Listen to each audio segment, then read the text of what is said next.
Hi friends, Assalamu alaikum. இன்னைக்கு நம்ம சேனல்ல cook with Comali show recreation ரவுண்ட்ல அஸ்வின் அண்ட் மாஸ்டர் பாஸ்கர் செஞ்ச வெஜ் லசானியா எப்படி செய்யறதுன்னு பார்க்க போறோம். வாங்க பார்க்கலாம். லசானியா செய்யறதுக்கு ஃபர்ஸ்ட் நம்ம ரெட் சாஸ் ப்ரிப்பேர் பண்ணனும். சோ நான் வந்து 2 டொமேட்டோ எடுத்துர்க்கேன். அது ரெண்டையுமே பின்பக்கத்துல இந்த மாதிரி எக்ஸ் ஷேப்ல கட் பண்ணிக்கோங்க. கட் பண்ணிட்டு நல்ல சூடான தண்ணில ஒரு 5 மினிட்ஸ்க்கு கொதிக்க விடணும்.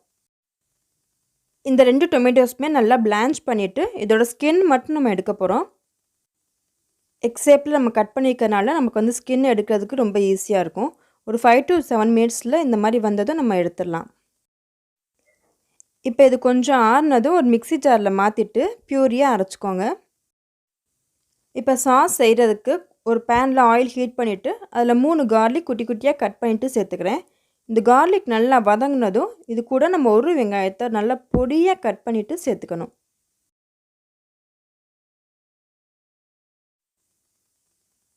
வெங்காயம் நல்லா வதங்கி கண்ணாடி மாதிரி ஆனதும் நம்ம அரைச்சு வச்சிருக்கிற அந்த டொமேட்டோ பியூரி நம்ம சேர்த்துக்கலாம்.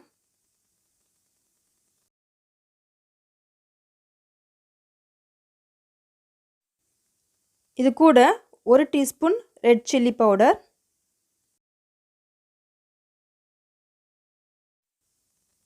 1 டீஸ்பூன் இட்டாலியன் சீசனிங்,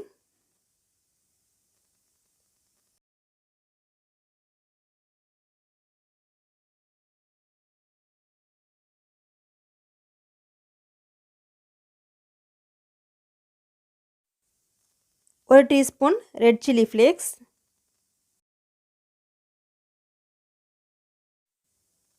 1 டீஸ்பூன் உப்பு எல்லாத்தையும் சேர்த்துட்டு நல்லா கலந்து விட்டுக்கலாம். அப்புறம் இது கூட 1 டீஸ்பூன் சுகர், இந்த புளிப்பை பேலன்ஸ் பண்ணுறதுக்காக சேர்த்துட்டு கொஞ்சமாக தண்ணி சேர்த்துக்கலாம். தக்காளியோட பச்சை வாசனை போய் நல்ல ஒரு சாசி கன்சிஸ்டன்சி வர்ற வரைக்கும் இதை நம்ம அடுப்பில் வச்சுருந்தா போதும். ஒரு 5 to 7 மினிட்ஸில் நம்ம அடுப்பை ஆஃப் பண்ணிடலாம். அவ்வளோதான், ரெட் சாஸ் ரெடி ஆயிடுச்சு. இப்போ நம்ம ஒயிட் சாஸ் பண்ணலாம். ஸோ அதுக்காக ஒரு பேனில் 50 கிராம் அளவுக்கு நான் பட்டர் சேர்த்துருக்கேன். பட்டர் நல்லா மெல்ட் ஆனதும் இது கூட 1 டேபிள் ஸ்பூன் அளவுக்கு மைதா மாவு சேர்த்துக்கலாம். அடுப்பை ரொம்ப சிம்லேயே வச்சுக்கோங்க. இஃப் சப்போஸ் பேன் ரொம்ப ஹீட்டாக இருந்ததுன்னா ஆஃப் பண்ணிவிட்டு கூட நம்ம மைதா மாவு சேர்த்துக்கலாம். இதில் வந்து லம்ப்ஸ் எதுவுமே இருக்கக்கூடாது. லம்ப்ஸ் இல்லாமல் கிளறி விட்டதுக்கப்புறமா நம்ம அடுப்பை ஆன் பண்ணிக்கலாம்.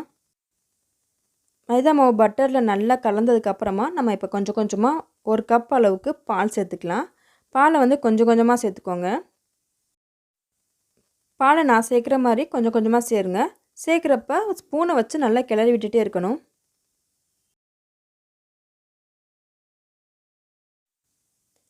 இதுக்கு நம்ம காய்ச்சின பால் தான் சேர்க்கணும்னு அவசியம் இல்லை. காய்ச்சாத பாலே சேர்த்துக்கலாம். பால் நல்லா கொதிச்சு வரணும். பால் கொதிக்கிறப்ப இந்த மாதிரி ஓரங்களை எடுத்து எடுத்து விடுங்க. பால் நல்லா கொதித்ததும் இது கூட 1 டேபிள் ஸ்பூன் அளவுக்கு சீஸ் ஆட் பண்ணிக்கலாம். எந்த சீஸ் வேணாலும் நம்ம சேர்த்துக்கலாம். நம்ம மைதா மாவு சேர்த்துருக்கனால பால் கொஞ்சம் கொஞ்சமாக க்ரீமி ஆகும். இப்போ இது கூட 1 டீஸ்பூன் உப்பு, 1 டீஸ்பூன் சில்லி ஃப்ளேக்ஸ்,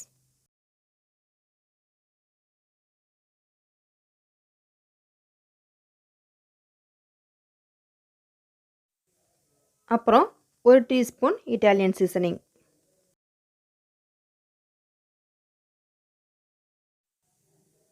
சேர்த்துட்டு ஒரு 3 to 4 மினிட்ஸ்க்கு நல்லா க்ரீமியாக வர்ற வரைக்கும் கொதிக்க விட்டுக்கோங்க.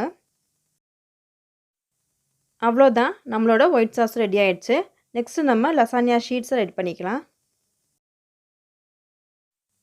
இப்போ நான் ஹோம்மேட் லசானியா ஷீட்ஸை நல்லா கொதிக்கிற தண்ணிக்குள்ளே ஆட் பண்ணிக்கிறேன். இது கூட 1 டீஸ்பூன் உப்பு, அப்புறமா 1/2 டீஸ்பூன் அளவுக்கு ஆயில் சேர்த்துக்கணும்.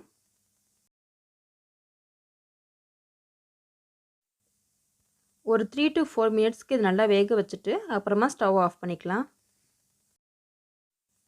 தண்ணியை ஃபுல்லாக ட்ரைன் பண்ணி எடுத்துருங்க. அவ்வளோதான், லசானியா ஷீட்ஸ் ரெடி ஆயிடுச்சு. இப்போ நம்ம வெஜ்ஜீஸை ஃப்ரை பண்ணிக்கலாம். ஸோ ஒரு பேனை ஹீட் பண்ணிவிட்டு கொஞ்சமாக ஆயில் சேர்த்துக்கோங்க. நமக்கு பிடிச்ச என்ன வெஜ்ஜீஸ் வேணாலும் நம்ம யூஸ் பண்ணிக்கலாம். நான் இன்றைக்கி பொட்டேட்டோ, கேப்சிகம் அண்ட் மஷ்ரூம்ஸ் எடுத்திருக்கேன். இது கூட கொஞ்சமாக உப்பு மட்டும் சேர்த்துட்டு நல்லா கிறிஸ்பி ஆகிற வரைக்கும் நம்ம ஃப்ரை பண்ணணும். இப்போ பொட்டேட்டோ 70 to 80% வரைக்கும் நல்லா ஃப்ரை ஆனதுக்கப்புறமா நான் கேப்சிகம் சேர்த்துக்க போகிறேன். ஏன்னா பொட்டேட்டோஸ் ஃப்ரை ஆகிறதுக்கு நமக்கு டைம் ஆகும். ஆனால் கேப்சிகம் அப்படி இல்லை, சீக்கிரமாகவே ஃப்ரை ஆயிரும். ஸோ லாஸ்ட்டில் நான் கேப்சிகம் சேர்த்துட்டு பொட்டேட்டோவோட சேர்த்தே ஃப்ரை பண்ணுறேன். ரெண்டும் நல்லா ஃப்ரை ஆனதுக்கப்புறமா இதை ஆயிலேருந்து எடுத்துகிட்டு நான் மஷ்ரூம்ஸ் ஆட் பண்ணிக்கிறேன்.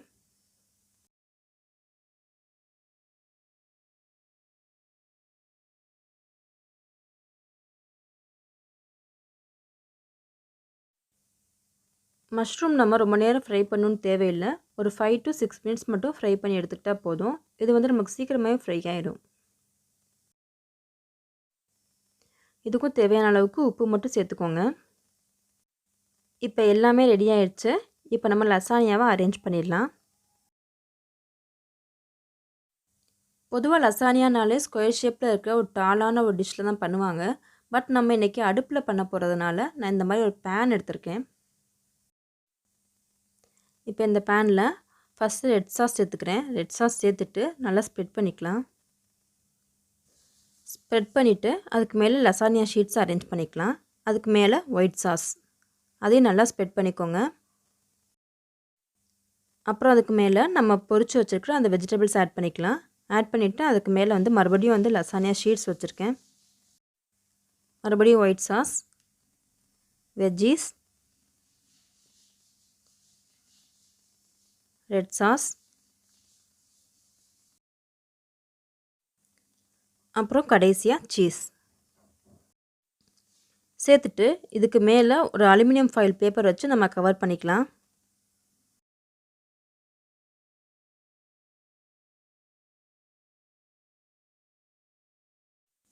ஒரு பழைய தோசைக்கல்ல 15 மினிட்ஸ்க்கு நான் ப்ரீ ஹீட் பண்ணி வச்சுருக்கேன்.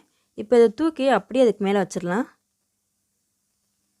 வச்சுட்டு ஒரு மூடி வச்சு மூடி வச்சுருங்க. ஒரு 20 மினிட்ஸ்க்கு இதை அப்படியே விட்டுருங்க. சிம்லேயே இருக்கட்டும். 20 மினிட்ஸ்க்கு அப்புறம் நம்ம எடுத்து பார்க்குறப்ப சீஸ் நல்லா மெல்ட் ஆகிருக்கும். நம்ம அடுப்பில் பண்ணுறதுனால சீஸ் மெல்ட் ஆயிரும். பட் அந்த ப்ரௌன் கலர் வராது. அவ்வளோதான் ஃப்ரெண்ட்ஸ், நம்மளோட லசானியா ரெடி ஆயிடுச்சு. இன்னொரு இன்ட்ரெஸ்டிங்கான ரெசிபியோடு நம்ம சந்திக்கலாம். பாய்.